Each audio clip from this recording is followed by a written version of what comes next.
Hey, everybody. Uh, Welcome to Hope Resurrected Podcast. So, last time we had started on a series on the history of full preterism in Israel only, and I had briefly mentioned John Humphrey Noyes and the Oneida community. So, today we're going to dive into that a little bit more, as it's easily one of the most controversial and fascinating religious experiments in American history and the history of full preterism in general. So, I'm going to do a disclaimer first. Am I saying every full preterist is or will become a sex cult deviant? No, I'm not.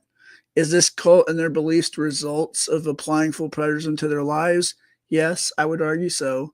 And despite history sometimes being a bit embarrassing, perhaps to some people, uh, some of my critics are, seem to be a little embarrassed by this that I'm doing this episode.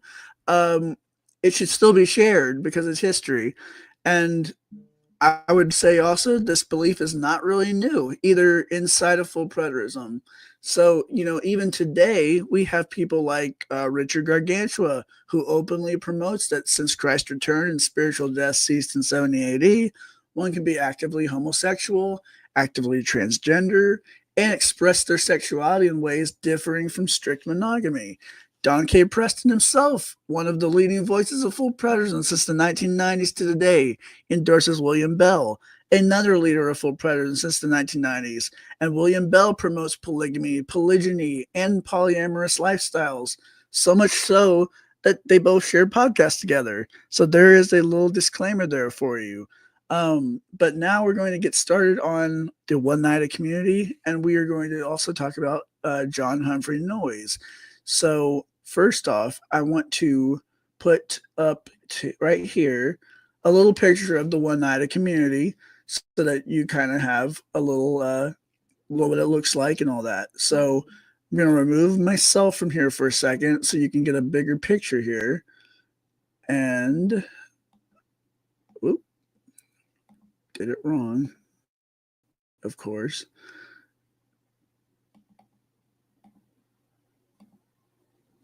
There you go. So this is Oneida community. It's an older picture, but you know, it's the Oneida community, and it's a picture of the big mansion that they all lived in. And here's a picture of the community itself. I'm not sure if this was when it was at their largest, but it's in 1862, and they had quite a large community. You can see the kids over here, or there's some kids in some other spots, but you get the picture. There's a big community of people here. They all live together with John Humphrey Noyes right there. You can kind of see him. I don't know if you can see my mouse, but I think that's a picture of that's him right there. Um, so yeah, John Humphrey Noyes right there. And here's a mugshot 1850 of John Humphrey Noyes. Not really a mugshot, it's actually just a picture, but that's what he looked like 1850. So there, that gives you a little bit of an idea of the community, what they looked like. So this is in the 1800s, 1850s. So um, yeah, so there you go. That is some pictures of them. So let's get started on the actual history, though, because that's what we're here for, right? We're here to learn about the history of full preterism, and part of that history is the Oneida community, because it was full preterist, and I'm going to show you how it was. So the Oneida community was founded by John Humphrey Noyes, and it was a community rooted in radical theology, social experimentation, and a vision for what they believed was heaven on earth. If you've ever heard about a religious commune that practiced free love, communal child rearing, and something called male continence, you might be already familiar with Oneida, even if you didn't know its name. This part of history is one part utopia. I don't know if you'd call it utopia. Definitely part dystopia, and 100% unlike anything that happened in the 19th century America. So here we go. So the Oneida community was founded in 1848 in Oneida, New York, and at its peak, it had over 300 members. But to understand this community, you have to understand the man behind it, John Humphrey Noyes. So Noyes was born in 1811 in Vermont. His dad was a part of the House of Representatives for a time. His mother was the aunt of President Rutherford Hayes, which is interesting. Um, and it's even more interesting since we'll get into this in the next episode, but uh, another president gets involved in this, like, thanks to this cult. It has a connection to another president, not just Hayes. Uh, so yeah, Garfield. You'll learn about that later. But so Noyes was born in 1811 in Vermont. He started off on the traditional religious path, studied at Dartmouth, Andover Seminary, and eventually Yale Divinity School. But his journey took a dramatic turn when he came to believe that, well, the second coming of Christ, he believed already happened in AD 70 during the destruction of Jerusalem. And this belief is now what we would call full preterism today. So, was Noyes really a full preterist? I'm going to argue and say yes. And I'm going to say yes because if you read his book, The Berean, which I've read, it's very interesting. In his book, The Berean, published in 1847, in pages 256 through 259, Noyes argues that the resurrection of the dead was not literal, but quote unquote spiritual. And he states in these pages that the second coming is a past event and happened in 70 AD in page 273. He also has an entire chapter, uh, at least 25 pages, page 275 through 300, where he devotes his beliefs about the second coming having happened in the past. And he argues that the second coming was a, quote, invisible coming, and that the tribulation, then of destruction of Jerusalem, was a true sign of his coming, page 287. He also concludes on page 288 that the second coming was an event in the spiritual and not in the natural world. So, he does say stuff like this. So, in page 292, Noyes claims that Christ's resurrection body and, quote, his nature were changed and now to be that of angels after his resurrection, and that his ascension was in the angelic world. So, he very clearly espouses full preterism here. And I think it's actually disingenuous and dishonest to claim otherwise. So what that meant to Noyes was revolutionary, though. Since Christ had already returned, humanity was now living in a new age, one in which it was possible to build the kingdom of God on earth and even live free from sin. So that's what he believed. He believed that we were building the kingdom of God on earth today, and you could live free from sin. And he did not just preach this; he claimed to embody it. He publicly declared he was perfect and sinless. Which got him obviously labeled as a heretic. It got him expelled from Yale, and he had his license to preach revoked. But Noyes wasn't discouraged by this. He just went off and started his own community, right? Typical, right? So the Oneida community was born, and from the beginning, it was more than just a spiritual retreat. It was a full-scale social and theological experiment. At Oneida, members practice communal property, communal labor, and most famously, complex marriage. So, what was a complex marriage? Well, this was Noyes' radical reimagining of sex and relationships. So, in Oneida, everyone was considered married to everyone else. There was no exclusive pairings, no traditional monogamy. So, I guess content trigger warning, I guess, not really, but if two people wanted to have sex, they had to get consent and approval. Jealousy and possessiveness were also viewed as sinful and immature. So sex was not just permitted, it was structured. But Noyes made a distinction between amative love, sex for affection, and propagative love, sex for reproduction. And to manage this, the community practiced something called male continence, basically sex without ejaculation. So Noyes believed that ejaculation drained a man's vitality and placed unnecessary strain on women, especially through pregnancy. So kind of a weird idea there, but this was the 1800s, so we can kind of maybe forgive Noyes on the science part, I guess, and body science, didn't maybe understand that too well. But anyways, young men were taught this method by postmenopausal women, and young women were often introduced to sex by older men in the community. And this is true. This part of the community is very controversial by today's standards, and especially it was back then too, and it was not without criticism. Uh, Very rightfully so, right? So today we would call this pedophilia and child abuse, and back then they also called it that. But the Oneida community, were, they were strange with this. So what we know of Noyes in the Oneida community is that he, from a young age, had a large sexual appetite.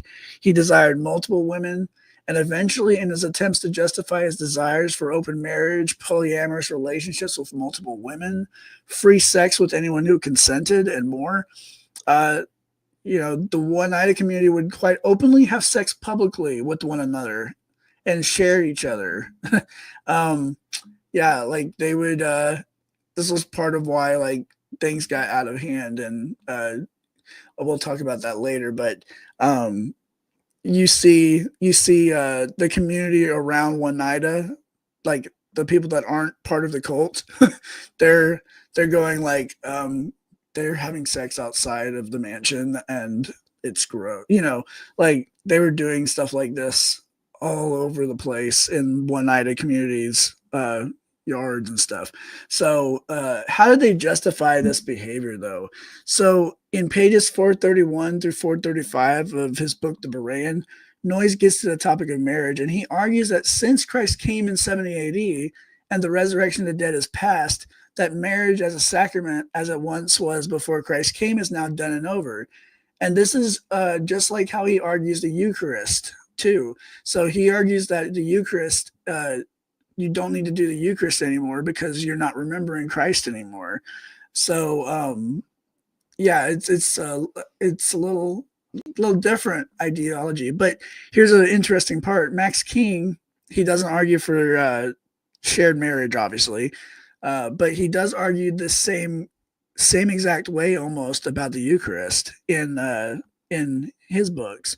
So just kind of interesting how that carries over a little bit. At least the ideologies, like what happens when it's all fulfilled? What do we keep? What do we not keep? Um, he argues celibacy is not over, but marriage is. So he concludes that there's nothing wrong with sharing sexual partners with one another and having sexual relationships with each other. Um, and he also kind of argues that um, it's a good thing to have lots of sex with everybody, like sharing sexual partners, and that it leads you closer to Christ. It's interesting that this is the conclusions that he came up with, right? Um, but that is what it is. Like this is part of history, and might be a little embarrassing for full preterists, but we need to know about this stuff. It's stuff that we can learn from, and gather information about. So one of the most disturbing elements of the Oneida experiment, though, was something called stirpe culture, and this was Noyes' attempt at controlled reproduction. A, re- a religious form today is what we'd call eugenics. So, starting in 1869, the men and women of the society could not have children just because they wanted to. They had to be selected and approved by a committee based on their moral and spiritual qualities. And in total, 53 women and 38 men participated in this program, resulting in 58 children. 9 of those children were fathered by Noyes himself. So, yeah, obviously, we had a little bit of a situation there. Like, what's that guy from the LDS cults, the Jeff, I think, yeah, Jeff something. So once weaned, the children were raised communally in the children's wing. Their biological parents were allowed to visit, but excessive emotional bonding was discouraged. The goal was to produce spiritually perfect children, citizens of the heavenly kingdom of earth. Um, so, funny fact, this was the first quote unquote positive eugenics program, end quote, in the United States, although it was not recognized as such at the time due to its religious packaging. So, just interesting. This is it is actually a super interesting history. People can be like, "Oh, I don't think this is that interesting," but I do think it's interesting because despite all this stuff, like all the beliefs, the full preterism, like it's actually interesting. It's an interesting history of a cult, right? A community, a cult community. Um, so, despite these controversial beliefs and practices, the Oneida community managed to be economically successful.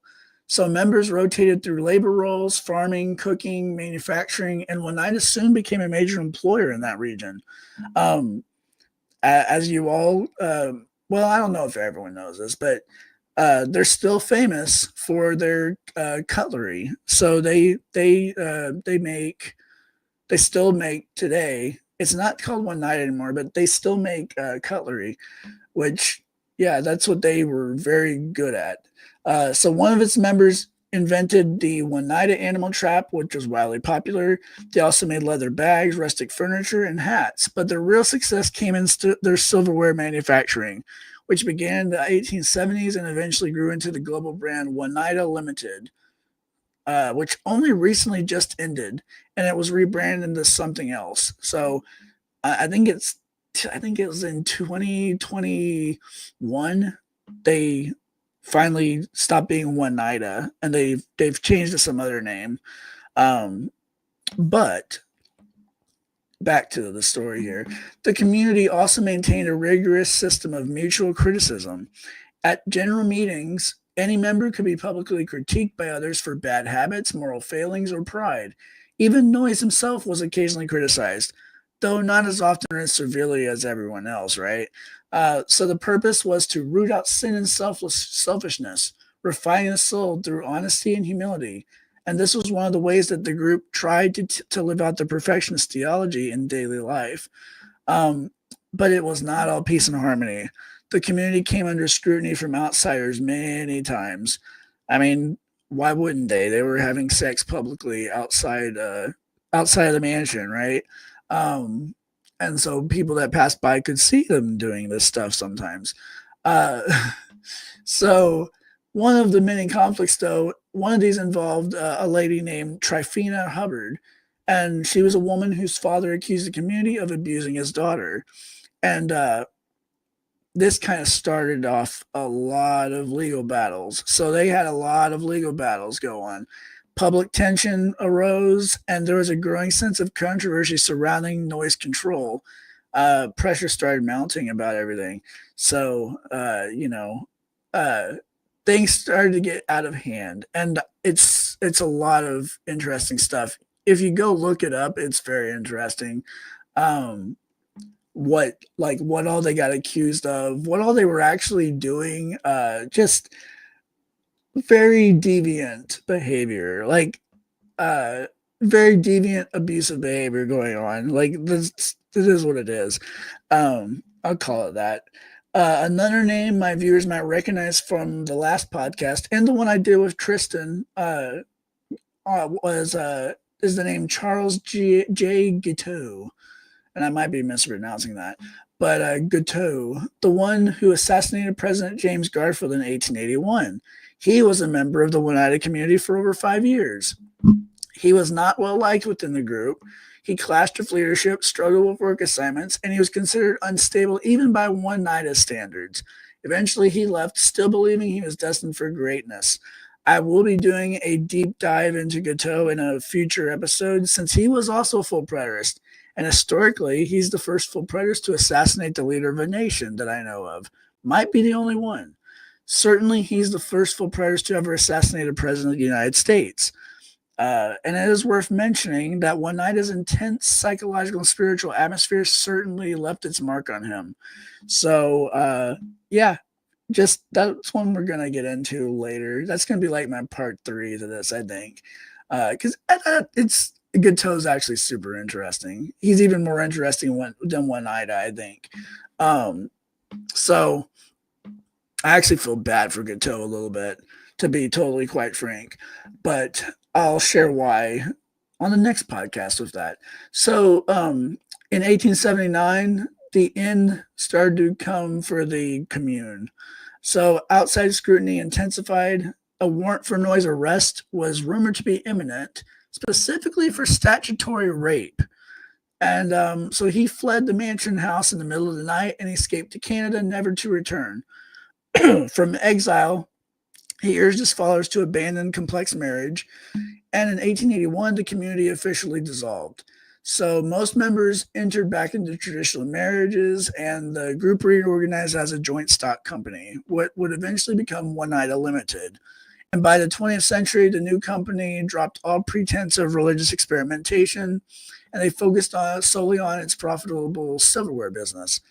So, to conclude, the Oneida community was a bold, bizarre, and deeply theological attempt to build heaven on earth. It was fueled by John Humphrey Noyes' full preterist beliefs.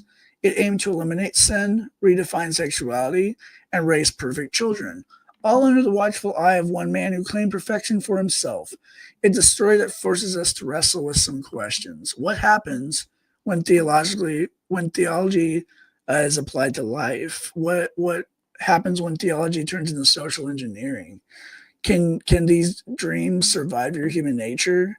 And at what point does all this idealism spiritually cross over into spiritual control? I think some of those questions should be asked today, um, especially so like with the way some of the current full preterist members do today. Uh, Not saying that they're all, like I put the disclaimer, right? But you know, not saying they're all like that, but some of this belief does tend to run in that circle of thought, that train of thought. So, anyways, though, thanks for joining me today. If you found this fascinating, make sure to hit like, subscribe, and share. In the next episode, we're going to look more closely at the full preterist Charles Guiteau, his time in Oneida, his growing instability, and how it led to one of the most shocking presidential assassinations in U.S. history. So until then, God bless you, and we'll see you on the next one. Thank you.